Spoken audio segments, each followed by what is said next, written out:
exercer as funções de polícia judiciária e a investigação criminal como instituição permanente, essencial à justiça e à segurança pública, promovendo a solução ou composição de conflitos, garantindo o bem-estar coletivo e o respeito à dignidade da pessoa humana.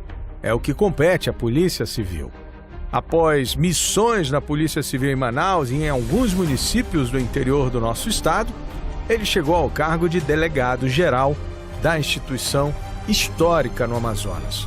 Bruno Fraga, mineiro, ingressou na polícia em 2011, um policial operacional, experiente e capacitado para o cargo. Ele é o nosso entrevistado de hoje no Conversa Política. O Amazonas é um estado violento? Não, nós não podemos dizer que o Amazonas é um estado violento. É muito importante que a gente mencione que houve uma redução no número de mortes violentas intencionais no estado do Amazonas, mas também é preciso ratificar que isso não leve a induzir a população a achar que também estamos vivendo um momento de extrema tranquilidade. Ah, sim, sim. Né? Não é um caos, mas também não é um negócio... O que acontece é que a grande maioria dos homicídios violentos, né, das mortes com violência intencional que acontecem no nosso estado, são decorrentes dessa guerra de facção. E existe um histórico que justifica isso. Nós temos organizações criminosas que estão migrando do Sudeste para o Amazonas, em razão da proximidade com as nossas fronteiras. E aí também é muito bom que se repise que se trata de um problema transnacional. Isso não é um problema apenas do estado do Amazonas. Né? Nós temos responsabilidade de outros entes aí, inclusive mundiais. O Amazonas é uma rota da mercância do tráfico, a droga passa por aqui. O governador investe muito na segurança pública, é sensível com a nossa situação. A Polícia Civil, para que os senhores e senhoras tenham um parâmetro, já causou mais de 100 milhões de prejuízos a essas organizações. A polícia já apreendeu somente neste ano mais de 14 toneladas de droga. Nós temos mais de 200 homicidas presos somente neste ano, ou seja, mais de um homicida é preso no estado do Amazonas por dia. Então, os números mostram que a polícia vem trabalhando e isso decorre dos investimentos que o nosso governador faz na instituição. Agora, claro, temos aqui, além dessa situação de migração de organizações criminosas, um dificultador, que é a nossa geografia. Nós temos uma fronteira muito grande, existe uma dificuldade na fiscalização, né? Mas esse panorama está sendo modificado. Nós temos um enfrentamento que vem dando resultado. Então, afirmar, né, usar essa narrativa de que o Amazonas é um estado extremamente violento não é correto. Eu falo isso porque, como cidadão, né, o primeiro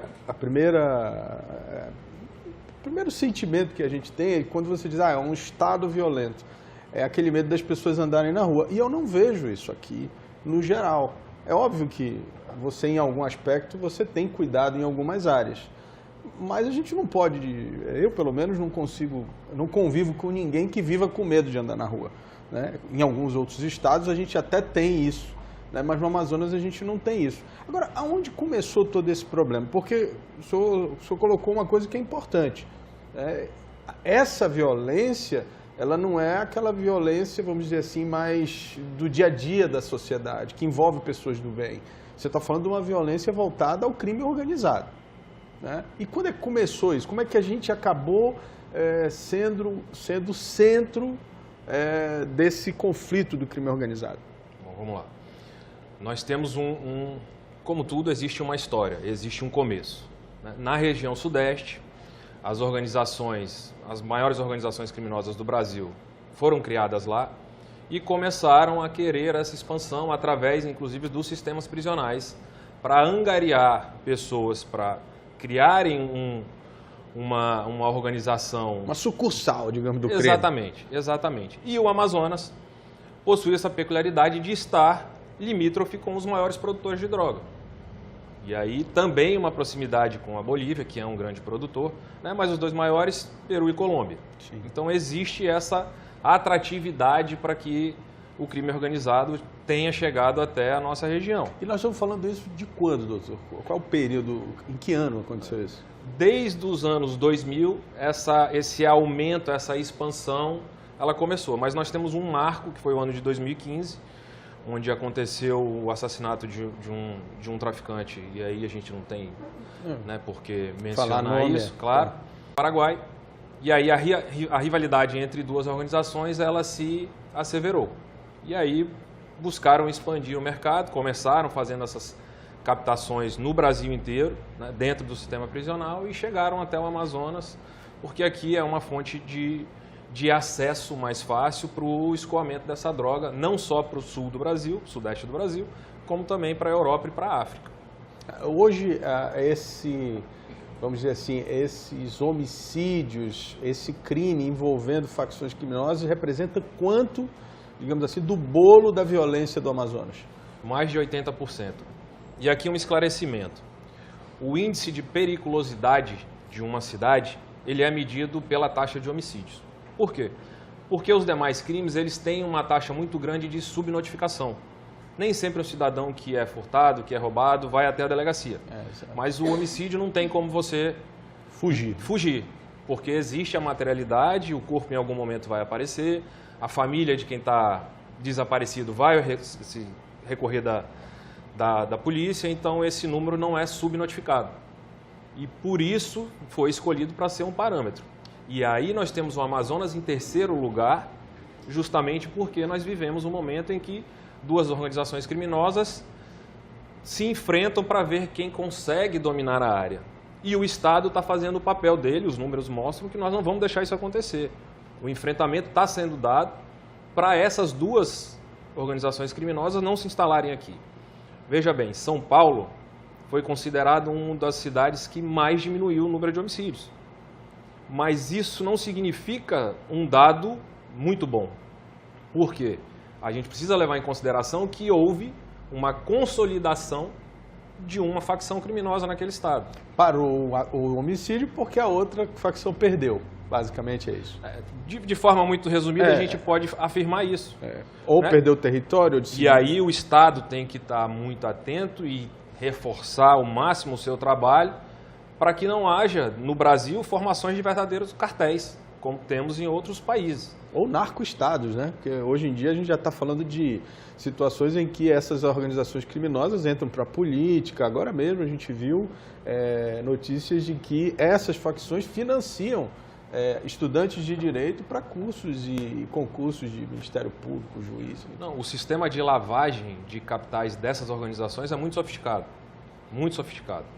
E a fonte de renda, ela é muito grande. Inesgotável. É muito grande. Então, eles realmente conseguem e tentam corromper, inclusive, agentes públicos, para que consigam adquirir e expandir as suas terminações criminosas pelo Brasil inteiro. Bom, doutor, mas aí a gente está falando de algo que e aí a gente consegue enxergar claramente quando a gente fala o Amazonas é um estado violento. Na verdade, é uma afirmação, óbvio, porque o homicídio aconteceu aqui, envolvendo talvez pessoas daqui, mas ele não é violento porque mata pessoas do bem. É isso que a gente precisa esclarecer, né? São facções criminosas brigando entre si. Sim. E isso faz uma diferença. Mas na cabeça da sociedade, talvez essa é a confusão, né? Isso precisa ficar muito claro, né? Mais de 80% dessas mortes tem comprovadamente envolvimento com o narcotráfico. E, pasmem, a faixa etária dessas pessoas que estão morrendo, 90% são do sexo masculino e a idade varia entre 14 e 29 anos. Então você vê que a gente tem um problema geracional, né? Uma geração perdida de valores que entra para o crime achando que o caminho mais fácil vai ser o melhor caminho e acabam sendo mandadas, sendo cooptadas a fazer todo tipo de atrocidade, perdendo sua vida nessa batalha que não faz o menor sentido.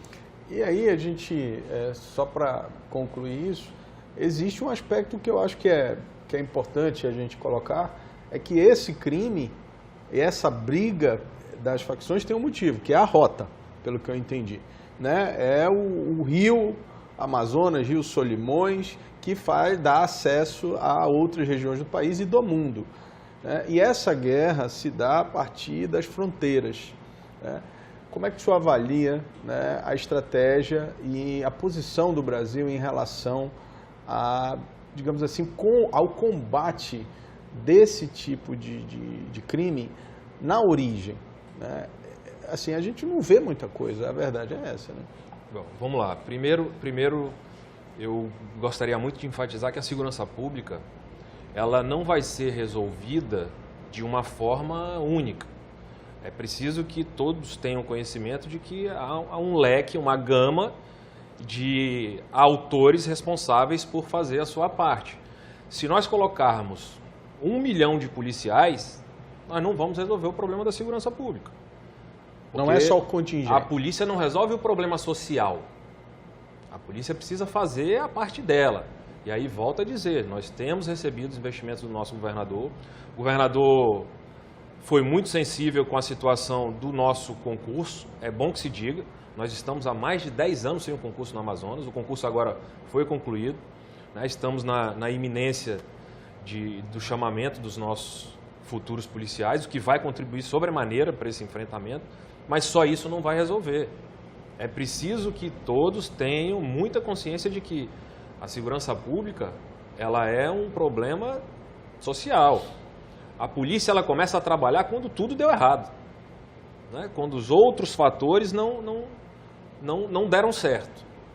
Então, essa parte de combate ao crime, a gente tem que levar em consideração. Primeiro, o nosso arcabouço jurídico. A legislação, ela vem apresentando melhoras, nós tivemos agora o pacote anticrime, mas ainda é muito frágil. Nós temos que levar em consideração os valores, e aí volto a dizer, da parte das gerações que estão crescendo.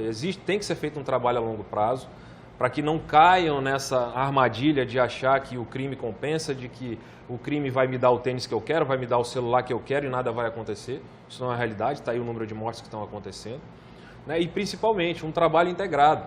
As nossas fronteiras são muito grandes. Não adianta deixar sob a responsabilidade de um Estado o controle da entrada, talvez uma das maiores rotas de drogas do mundo, passam por aqui. Então nós precisamos da atuação da União, precisamos da atuação, né, das Forças Armadas dentro da sua esfera de atribuição e principalmente fortalecer o trabalho de investigação, porque uma investigação bem feita vai fazer com que um criminoso preso não saia com tanta facilidade. E aí, falando de investigação, a gente não tem como não falar do trabalho da inteligência, ou seja, do trabalho de levantamento, de acompanhamento do crime, ao ponto da gente saber exatamente a estrutura em que eles atuam e quão longe eles vão, inclusive dentro dos agentes públicos mesmo envolvidos.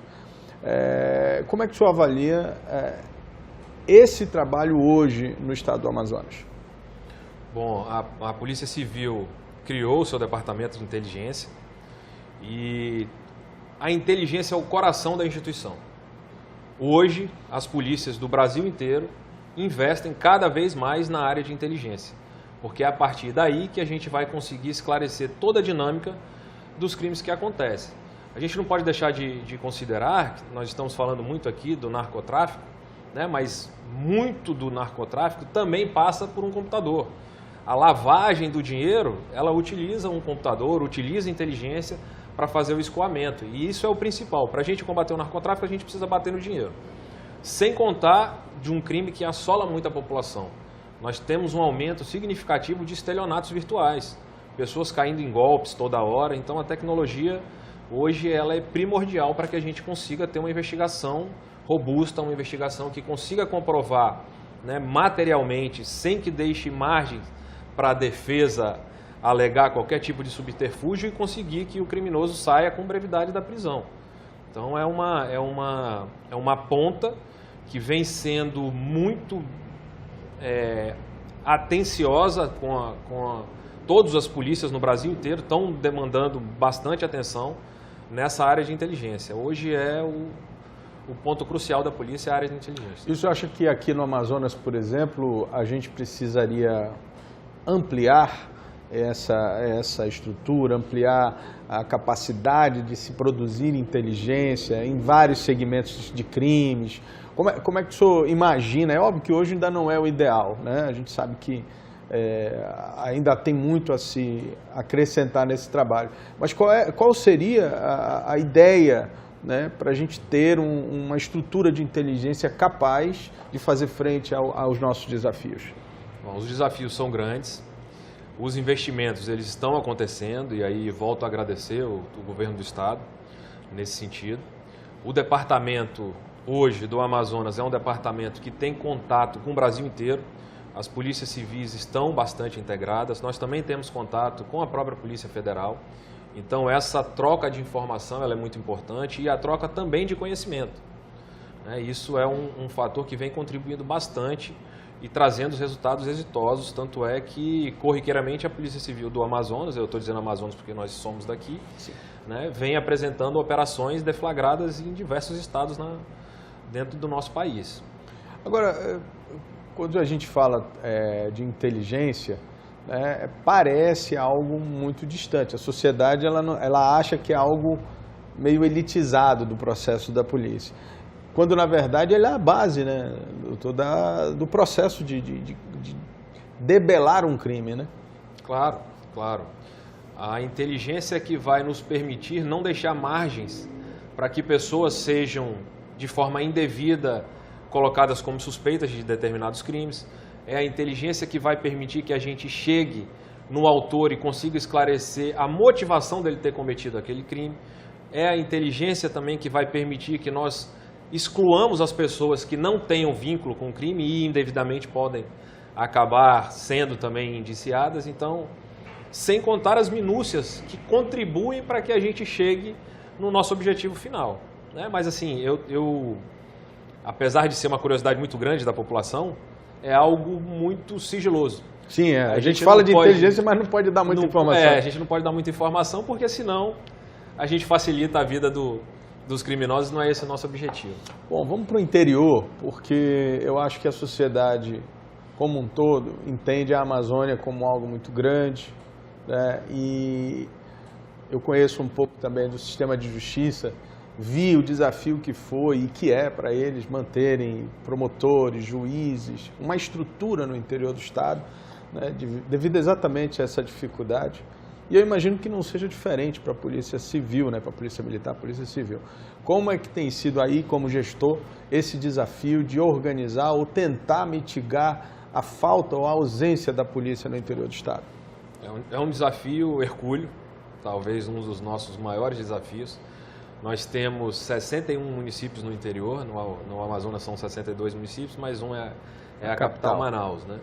E Manaus é praticamente uma cidade-estado, porque tudo se concentra em Manaus. E nós temos interiores muito distantes, e cada um com a sua realidade.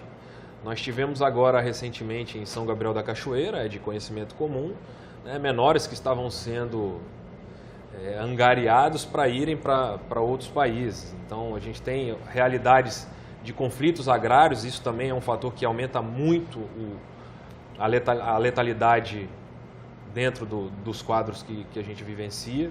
Problemas agrários na região do sul do Amazonas, questões fundiárias. Nós temos ainda questões de alguns municípios que já têm presença de organizações criminosas e todos eles possuem uma logística muito complicada. Então esse é um desafio grande. Nós temos realizado bastantes operações nos nossos interiores, estamos próximos dos nossos colegas. Aqueles interiores que ainda não têm um contingente suficiente, né, corriqueiramente estão recebendo operações do Departamento de Polícia do Interior, isso foi uma determinação nossa e do nosso governador. Então operações são montadas, nós contamos muito com o apoio da Casa Militar, que nos fornecem os aviões, para que a gente consiga chegar nos interiores e manter a ordem. Bom, o senhor está falando aqui de um mapa, né, do que acontece no interior. Uma determinada região tem problemas relacionados a tráfico humano, outra, a gente já está falando de conflitos agrários. Garimpo também, né? E qual é a estrutura hoje? Você acha que essa estrutura é porque assim, a dúvida é, a gente precisa ter uma delegacia em cada cidade? A gente tem que ter uma estrutura de polícia em cada cidade? Essa é uma discussão antiga. né, das outras áreas do setor público, porque tem aquela ideia de se colocar sedes em municípios satélites, para que eles atendessem ali 4, 5 municípios ao mesmo tempo. Qual é a sua visão desse problema? Eu sei que o senhor tem uma história no interior, viveu de perto aí, e a gente vai falar um pouco disso também, mas eu queria que o senhor desse uma visão mais prática do dia a dia, né, para a gente tentar entender melhor como que seria a melhor forma de dar essa segurança para as cidades. Bom, para quem não conhece, por incrível que pareça, nós temos muitos amazonenses que não sabem a realidade dos nossos interiores. Então, existem interiores que para você chegar, você precisa chegar no seu vizinho, por exemplo. Você precisa retornar a Manaus, para Manaus pegar um táxi aéreo e chegar nesse interior. Então, apesar de ser vizinho, você não vai ter acesso por terra. Posso citar o exemplo aqui de Santo Antônio do Matupi, que pertence ao município de Manicoré, mas você não consegue chegar na sede de carro que são mais de 1.000 quilômetros. Você tem que voltar para Humaitá e aí sim pegar um avião e chegar em Manicoré. Só para exemplificar a realidade do nosso interior. Existem delegacias em 10 municípios, que são os municípios maiores, que a gente chama de regional. Isso, regionais, possuem as delegacias especializadas, mas nós temos um projeto, e aí contando com a tecnologia, de criar uma central de teleflagrante. Então nós vamos ter a base naquele interior e vamos ter uma estrutura aqui em Manaus para que de forma ininterrupta a Polícia Militar, quando eventualmente tiver um flagrante apresentado, esse flagrante seja feito aqui de Manaus. Então nós vamos ter policiais na cidade, no município, é preciso que a Polícia Civil esteja presente lá, mas a gente vai conseguir otimizar o trabalho fazendo a parte jurídica aqui de Manaus. Não estou dizendo que não vai ter o delegado lá, vai ter também, mas numa eventual ausência ou num eventual complicador, nós teremos uma base em Manaus para conseguir diluir esses crimes. Porque nem todo o interior a gente consegue fazer um plantão de 24 horas, de fazer o flagrante naquele momento. Geralmente acontece da apresentação ser feita na parte da noite e aí o flagrante vai ser feito no outro dia, ainda dentro das 24 horas, mas não instantaneamente. Com o teleflagrante, quando nós conseguirmos implementar esse projeto, que vou aqui parabenizar a doutora Emília, que foi ideia da doutora Emília, né? Alguns estados já têm, nós vamos conseguir atender essa demanda de forma mais célere nos nossos municípios. Ou seja, é uma aproximação do interior com a nossa capital. Agora, o senhor está falando de ter profissionais no interior e agora estamos às vias de dar posse de novos policiais. Esses policiais vão para o interior, doutor? Vão para o interior. A nossa intenção é de que consigam diminuir o contingente que vem sofrendo com a falta de policiais, ou seja, diminuir esse vazio que a gente tem hoje, é uma realidade.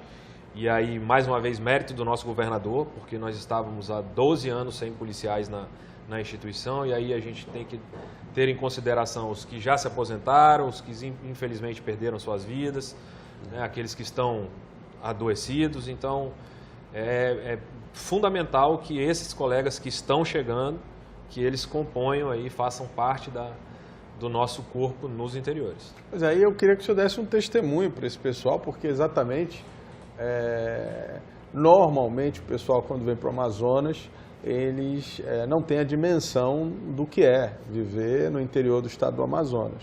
E aí, então logo eles tomam conhecimento disso, começa uma guerra para não ficar no interior do estado. Eu não estou falando isso que é só polícia, não. No judiciário, né? Então tem vários setores da administração pública que sofrem com essa dificuldade. Mas o senhor vivenciou.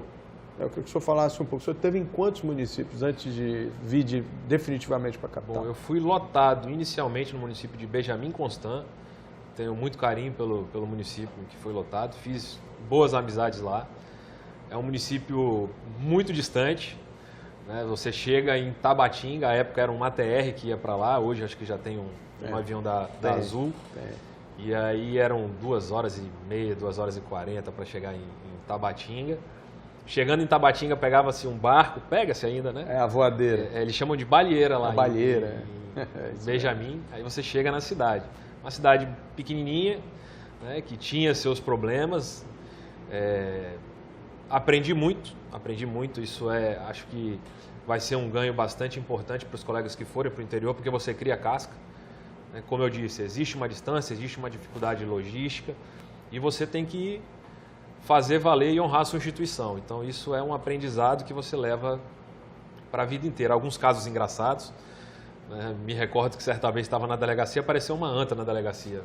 Imagina que vai aparecer uma anta na delegacia, né? Na parte de trás. Depois eu fui lotado em Lábrea, já uma cidade maior, né? Com complicações maiores, onde fiquei quase 2 anos. Também tenho muito carinho, muito respeito pela cidade. Depois fui lotado em Parintins, já uma cidade... Aí começou a ficar melhor, né? Parintins é uma estrutura muito melhor, mas é uma cidade interior com problemas de uma capital, né? Tivemos algumas dificuldades que foram bastante engrandecedoras para a minha carreira profissional no município de Parintins. E é onde acontece talvez uma das manifestações de cultura maiores do mundo, eu não digo nem do Brasil, porque quem não teve a oportunidade de ir a Parintins é algo... A criatividade do povo amazonense para fazer aquela festa, acho que todo mundo deveria ir pelo menos uma vez. Agora, doutor, essa experiência no interior, é exatamente isso que eu queria que o senhor falasse um pouco para a gente. Como é que ela se dá para alguém... O senhor veio de fora, né? Há de fato um choque inicial? O que o policial que está vindo de fora precisa ter em mente quando ele se depara aí com essa experiência no interior da Amazônia? Bom, ele tem que levar em consideração a vocação, né? Porque de fato requer adaptação, não é moleza, não é fácil. Se eu falar que é fácil, que tudo são flores, eu estaria mentindo, e eu não falto com a verdade. Houve academia de polícia. Eu tive a oportunidade de ir na sala de aula de investigadores, de escrivães, de delegados, não consegui ir em todas, mas passei um pouquinho da minha história, o tempo que foi necessário, nunca pedi para retornar para Manaus, né? Depois fui trazido para cá com muita felicidade de ter retornado para a capital, mas é uma dificuldade muito grande, a telefonia é muito complicada, a internet é muito complicada, a questão... Até da distribuição de água é um complicador, a energia é um complicador. É óbvio que eu estou falando de 2011, quando eu entrei na polícia. Né? E problemas estruturais, né? Quer dizer, imagino que naquela época, ou na experiência do policial, ele acaba acumulando muita responsabilidade além da função dele, né? Porque ali não tem muito recurso humano, né? Não, as anteriores, um outro complicador, que são os presos na delegacia. Então, os colegas vão chegar para assumir as delegacias e ainda vão ter essa função, né? Função que, de fato, sobrecarrega, atrapalha as investigações, porque o preso tem direito a banho de sol, tem que analisar o que chega de comida para o preso, porque às vezes a família leva. Então, a gente precisa monitorar, perder tempo de investigação, cuidando dos presos. É uma dor de cabeça muito grande. É uma dificuldade que a gente ainda enfrenta, essa realidade a gente luta para que acabe. A SEAP vem construindo alguns presídios nos interiores para desafogar as delegacias maiores, mas é um complicador muito grande. Então, é um desafio para os que estão entrando, mas aquele policial de verdade vai tirar de letra, é um momento de crescer na carreira, é um momento de passar por essa dificuldade. E aí nós temos uma passagem aqui na polícia do rei Luís XV, ou é Luís V, eu não lembro, que a gente diz que quem não tem estômago para essa batalha, dê-lhe dinheiro para apressar a sua saída. Né? É assim que a gente vê, porque no dia da guerra a gente sabe quem é quem, e aqueles que lutam voltam para casa, os que sobreviverem vão contar as boas histórias e vão ser lembrados como guerreiros. Os que se acovardarem, infelizmente, né, vão seguir sua vida e está tudo certo. A gente faz o nosso papel. Doutor, o senhor que vive, né, e combate, né, esse tipo de crime, a gente falou desde o início aqui que o grande problema dos homicídios na Amazônia, e no Amazonas especificamente, é o crime organizado que tem como base a atividade da droga. E aí a gente está numa discussão, voltou-se a uma discussão, acho que no Supremo Tribunal Federal, de se legalizar né, o consumo de... Aí a discussão agora é quantas gramas e tal. Como é que o senhor vê isso do prisma de quem combate esse problema? Bom, é muito legal a sua pergunta, Álvaro, porque as pessoas veem, né, o uso da maconha, ou veem a questão de que a maconha não é uma droga que deixaria alguém excitado a ponto de cometer um crime, mas esquecem do que acontece na realidade. Né? A grande maioria das mortes que acontecem aqui é justamente pela disputa da boca de fumo. É justamente aquele que não tem o dinheiro para conseguir comprar droga e vai ter que tentar roubar alguém, vai cometer um latrocínio para ir lá comprar sua maconha. Ou não paga, e aí então, é assassinado. as pessoas estão vendo a legalização da maconha sob a ótica daquele que tem o dinheiro para ir lá comprar. Mas nosso país está preparado para isso? A gente tem estrutura para isso? Nós não temos. O Estatuto da Criança e do Adolescente é a coisa mais linda no papel. E na prática? As nossas leis, elas são muito permissivas. Nós temos que, volto a dizer, nós estamos caminhando para melhorar, mas ainda temos muito a fazer. Então, a liberação da maconha não é uma prioridade para a realidade do nosso país. Está em discussão, é óbvio que a gente cumpre a lei, mas a minha visão é de que isso é extremamente retrógrado. Nós vamos fazer com que algo que já está muito ruim piore. Se liberar a droga vai diminuir a violência. Não vai diminuir a violência, porque o traficante vai continuar traficando. Se tributarem a maconha, você vai comprar de quem? De quem está vendendo por um valor X ou por quem vende 1/3 de X? Isso é basilar. A gente ainda não tem um país com a estrutura adequada para discutir esse tipo de coisa. Nós temos hoje crianças depredando escolas.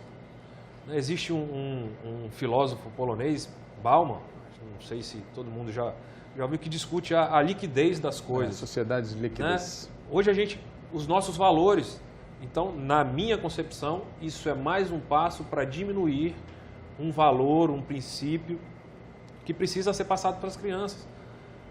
Quem foi que usou droga e fez alguma coisa de bom?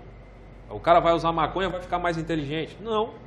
A maconha é uma droga que vai deixar você mais lento, que vai deixar você com problema na memória, que vai, por falta de filtro no cigarro, causar problemas nos seus pulmões.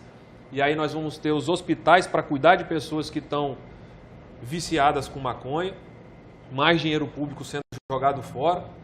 Então, eu não acho que é o momento de fazer uma permissividade dessa, diante de um país que está lutando tanto para diminuir a sua criminalidade. E tem um aspecto interessante que eu estava refletindo um pouco sobre isso, é porque eles estão entendendo que tem que descriminalizar o consumo de determinadas gramas, como se isso não fosse estimular, por exemplo, a produção. É óbvio que não se faz você... o menor sentido. Não faz o menor sentido. Não faz o menor sentido. A gente vê... Recentemente eu fui a São Paulo, fui a trabalho, houve aquela tentativa de acabar com a Cracolândia que não deu muito certo, acabou disseminando ali e em todo lugar que você vai, você vê verdadeiros zumbis, em razão do crack. E aí tudo que seja relacionado à liberação de droga, na minha concepção, eu sou totalmente contra. Acho que não é o momento da gente discutir esse tipo de coisa. O Brasil não está preparado para isso. Nós não temos uma sociedade que respeita sequer o seu professor, que respeita a liberdade religiosa. Nós temos aí eventos com pessoas deteriorando, chutando símbolos religiosos. E eu estou falando aqui de qualquer religião que seja. O ponto é que a gente não tem um país em que as coisas são respeitadas. Então, se você liberar a maconha, você não vai conseguir fiscalizar e o narcotráfico vai crescer, a criminalidade vai aumentar e ainda vão ter esse subterfúgio de dizer que era para o consumo, que era para produzir determinada quantidade, porque era, enfim, era para ser comercializada e se escolheres determinados. Em nenhum lugar isso deu certo, Álvaro. Nenhum lugar isso deu certo. Aonde que a liberação da maconha trouxe benefícios para a sociedade? Me apresente um país, não tem. Não tem. É verdade. Agora, o Brasil também está vivendo esse momento de discutir valores. Eu acho que essa talvez seja uma discussão própria, porque... E aí a gente, quando fala da segurança, a gente acha que não tem a ver com segurança. Mas os valores têm tudo a ver com segurança, né, doutor? valores familiares, as referências, né?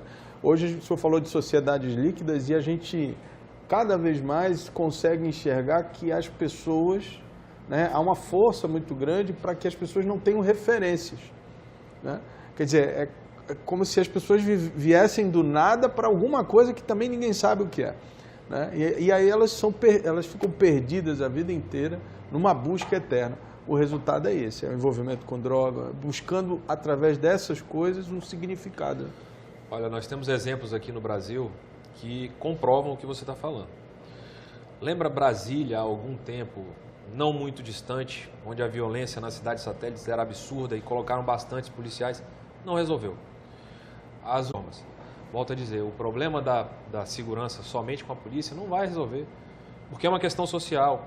É preciso que as crianças tenham valores, que saibam qual o caminho seguir, é preciso que a educação faça parte dela, é preciso que a família faça parte dela, é preciso que a educação faça parte dela. A polícia é a última rácio, né? O direito penal, a gente que é do meio jurídico sabe, quando nenhum direito deu certo, vamos lá chamar o direito penal. Então o valor é algo muito importante, muito importante. E aí como é que você vai dizer para o seu filho que a droga é algo ruim, se nós temos um país que está debatendo se libera ou não libera a droga? Como é que você passa esse valor para o seu filho? Né? Isso hoje é muito complicado, as crianças hoje não respeitam seus pais. Né? Lógico, não estou generalizando, mas... Sim, em linhas gerais, né? É comum você ver uma criança não respeitar os seus pais. Mas é porque existem pessoas... Que tome conta daquela criança, aquilo é uma demonstração de carinho, de amor. Estou lhe corrigindo para você aprender do que essa banalização de faça o que você quiser. Como é que uma criança pode escolher o que é certo e o que é errado? Eu sou da época em que meu pai às vezes chamava a minha atenção só olhando. Só olhava. Só de olhar, né? Só de olhar. Eu falei, já estou fazendo besteira aqui. Né? É óbvio que a gente entende isso quando está mais velho, né? Mas essa questão dos valores ela é extremamente importante. E aproveito o ensejo aqui para externar meus parabéns ao nosso governador, que manteve, né, as escolas cívico-militares. E se quem critica, se tiver a oportunidade de ir nessas escolas e verem o comportamento daquelas crianças, tenho certeza que vão mudar de opinião. Queria que o senhor falasse um pouco dos planos aí para o futuro, né? O senhor está à frente da instituição, falamos aí que o concurso é algo, obviamente, que está vindo para somar, mas quais são os desafios, o que o Dr. Bruno pretende, do ponto de vista estratégico, desenvolver nos próximos meses para a Polícia Civil? Os nossos esforços são para que a gente consiga cada vez mais investimentos na área de inteligência. Nós temos um desafio muito grande, que é a questão cibernética. Hoje, os crimes cibernéticos eles crescem, né, numa progressão geométrica. Né, muitos golpes sendo aplicados, infelizmente, em pessoas que são incautas e que não têm informação suficiente para isso. Então, a Polícia Civil hoje também trabalha nessa linha de prevenção. A Delegacia de Crimes Cibernéticos vem fazendo palestras, vem colocando nas nossas redes sociais dicas e conselhos para que as pessoas não caiam nesse tipo de crime. E acredite, tem pessoas que chegam a perder tudo aquilo que acumularam durante a vida. Né? Então existe essa preocupação muito grande e por trás de um telefone, por trás de um computador, diversos crimes são orquestrados, então os nossos investimentos são para que nós tenhamos uma investigação fortalecida, uma investigação robusta, para que nós consigamos, e aí com o apoio do nosso governador, investimentos nunca vistos antes na segurança pública, também para a área de enfrentamento direto, né, para a área da contenda. Nós vamos receber agora uma lancha blindada para reforçar nosso patrulhamento nos rios. Temos intensificado algumas ações com a Delegacia de Combate aos Crimes Ambientais, que também é uma voga muito grande, uma preocupação grande. Né? Como nós comentamos aqui, nós temos uma situação de extração irregular, né, ilegal de recursos naturais gigantescas na Amazônia. Temos algumas dificuldades com a biopirataria, infelizmente a nossa legislação é fraca nesse sentido. Então são muitos os desafios. Aproveito para falar para a população que fruto desses investimentos redundam, né, hoje o Amazonas, que tanto criticaram em razão dos homicídios, é o segundo estado com mais recuperação de veículos furtados e roubados. A Delegacia de Homicídios hoje do estado do Amazonas é uma referência nacional na investigação de homicídios. Então a gente tem, em razão desses investimentos, apresentado respostas para a nossa sociedade. E conto com a sociedade, que usem aí, nós temos ferramentas à disposição da sociedade, 181, as informações que chegam até a polícia, elas são fundamentais para que a gente comece as nossas linhas de investigação. Então, temos um trabalho de inteligência, temos um trabalho autônomo, mas nós esperamos a contribuição da população. Tá certo, doutor. Eu queria agradecer a sua entrevista. Eu que agradeço, uma honra. E desejar sorte aí nos próximos meses, anos aí à frente da instituição. Enquanto nós estivermos aqui, eu, enquanto delegado geral, vou fazer o meu melhor. Eu costumo dizer, a gente não faz o possível, porque o possível é pouco. A gente tem que fazer o melhor. E os meus colegas da mesma forma. Nós temos uma instituição engajada, uma instituição com dificuldades a serem vencidas. Vivenciamos há muito tempo a falta de contingente e agora temos certeza que eles serão acrescidos ao nosso plantel e aí vamos para cima da criminalidade como sempre fizemos e apresentando uma melhor segurança para a nossa sociedade. A gente espera que o Amazonas seja uma referência, ainda que esses crimes sejam, que essas vítimas sejam pertencentes a questões do narcotráfico, a gente vai conseguir diminuir esses índices, não tenho dúvida disso. E espero que a sensação de segurança da população seja restabelecida. O Amazonas tem um potencial turístico gigantesco. Nós temos um estado lindo, um estado com diferenças geográficas aí para o mundo inteiro vir. Temos a festa de Parintins, temos festividades em outros interiores, e tenho certeza que já já a gente vai conseguir colocar o Amazonas no lugar que ele merece, que é um lugar de destaque, um lugar diferenciado, porque é isso que a nossa população tem que ter. Obrigado.